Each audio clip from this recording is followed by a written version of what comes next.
Matagumpay na naaresto ng mga operatiba ng District Drugs Enforcement Unit o DDEU ng Manila Police District sa pamumuno ni Police Major Diljan Lubaton ang dalawang hinihinalang drug suspect sa isinagawang bypass operation sa kahabaan ng Morala Street malapit sa Recoletos Street, Intramuros, Ermita, Manila.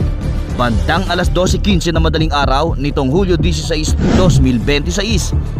Kinilala ang mga naaresto na sina alias Mayor at si alias Kai.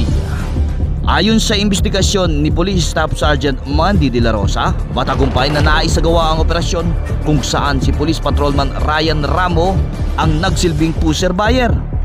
Nakumpiska sa mga suspect ang mahigit 400 gramo na hinihinalang shabu na may tinatayang halagang 2.72 million pesos, gayon din ang bypass money, boodle money, isang belt bag, isang identification card at isang Redmi cellphone.